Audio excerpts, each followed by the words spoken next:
여러분에게 간단한 질문 하나 드리겠습니다. A라는 사람이 말합니다. 나는 내 생각에 동의하지 않아. 하지만 네가 그렇게 말할 자유는 존중해. B라는 사람이 말합니다. 모든 의견은 다 괜찮아. 단 뭔가를 틀렸다고 말하는 건 안 돼. 자, 누가 더 관용적인 사람일까요? 대부분 B라고 답합니다. B가 훨씬 열린 사람 같으니까요. 그런데 다시 보십시오. A는 상대의 말할 자유를 인정했습니다. B는 오히려 A의 입을 막았습니다. 모든 의견을 인정한다던 B가 정작 한 사람의 의견은 인정하지 않은 겁니다. 이 작은 모순 안에 오늘 관용이라는 단어에 벌어진 거대한 뒤집힘이 들어 있습니다. 관용, 어원은 라틴어 톨레라레로 견디다, 참아주다라는 뜻입니다. 원래의 관용은 내가 동의하지 않는 것을 억지로 눌러 없애지 않는다는 자세였습니다. 그러니 관용이 성립하려면 두 가지가 전제되어야 합니다. 첫째, 나에게 분명한 기준이 있어야 합니다. 둘째, 그 기준을 따르지 않는 상대의 존재를 인정해야 합니다. 기준이 없으면 관용할 대상 자체가 없습니다. 내가 괜찮게 여기는 것만 허용하는 건 그냥 취향일 뿐입니다. 그런데 오늘날 관용은 이 두 전제를 뒤집어 버렸습니다. 기준 자체를 없애는 것이 관용이 된 것입니다. 결과는 역설적입니다. 기준을 가진 사람이 가장 먼저 불관용한 사람으로 지목됩니다. 나에게는 확신이 있다는 말이 오늘은 나는 다른 사람을 존중하지 않는다로 들립니다. 반대로 나는 아무 확신도 없다는 말이 가장 관용적인 태도로 여겨지게 됩니다. 이게 이상하지 않습니까? 진리를 가진 자가 가해자가 되고 진리가 없는 자가 가장 도덕적인 사람이 됩니다. 그래서 오늘의 관용은 사실상 침묵하라는 요구입니다. 말하면 불관용한 사람이 되니까요. 관용이 침묵을 요구하게 된 이 뒤집힘은 사실 수십 년 전에 예고된 일입니다. 두 명의 철학자가 있습니다. 먼저 오스트리아의 칼 포퍼입니다. 1945년 그는 열린 사회와 그 적들이라는 책에서 관용의 역설을 이야기합니다. 그의 통찰은 이렇습니다. 무제한의 관용은 결국 관용 자체를 파괴한다.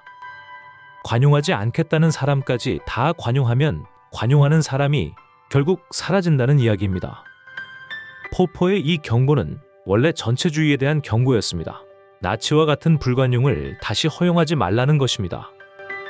그런데 이 경고는 시간이 지나며 전혀 다른 방향으로 사용되기 시작합니다.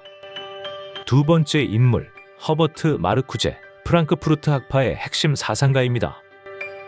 1965년 그는 억압적 관용이라는 논문을 씁니다. 이 논문의 주장은 충격적입니다. 모두를 관용하는 것은 억압자를 돕는 것이다. 그래서 그는 해결책을 제시합니다. 진보의 관용은 모두에게 열어주되 보수의 관용은 차단해야 한다. 바로 이것입니다. 관용이라는 단어 안에 편을 심는 순간 관용은 무기가 됩니다. 마르쿠제 이후 이 선택적 관용은 대학과 미디어를 거치며 오늘날의 문화 코드가 됩니다. 같은 말을 해도 집단이 다르면 다르게 처리됩니다. 같은 농담을 해도 어느 편이냐에 따라 평가가 달라집니다.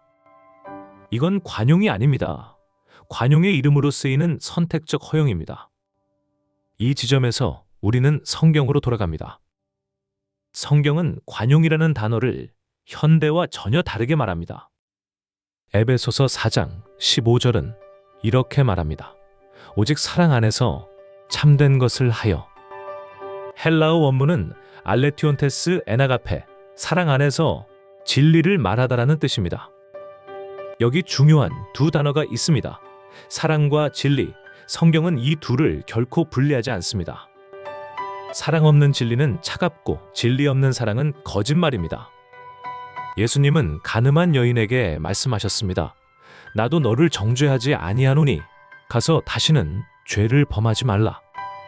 정죄하지 않으셨습니다. 그것이 사랑입니다. 동시에 다시는 범하지 말라 하셨습니다. 그것이 진리입니다. 성경적 관용은 사람을 받아들이되 죄를 인정하지는 않습니다. 사람과 행위를 구분하는 이 섬세함이 성경의 관용입니다. 현대의 관용은 이 구분을 없앴습니다. 그 결과 행위를 비판하면 사람을 미워한다고 해석하는 문화가 생겼습니다. 그러면 크리스천은 이 시대에 어떻게 관용해야 할까요? 세 가지만 정리합니다. 첫째, 기준 없는 관용을 요구받아도 기준을 버리지 않습니다. 확신은 오만이 아니라 정직입니다. 둘째, 그 기준을 사랑으로 말합니다. 진리를 다듬어 주는 것은 언제나 사랑입니다. 큰 소리로 이기려는 말은 진리를 담을 그릇이 되지 못합니다.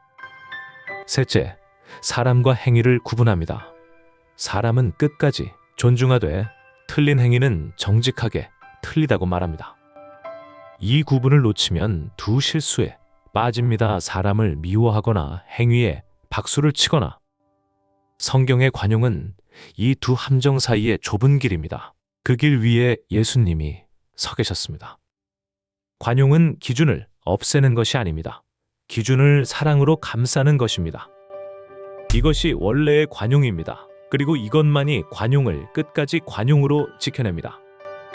다음 편에서는 인권이라는 단어를 다루려 합니다. 진리로 자유케 되는 그날까지 지금까지 진리와 자유였습니다.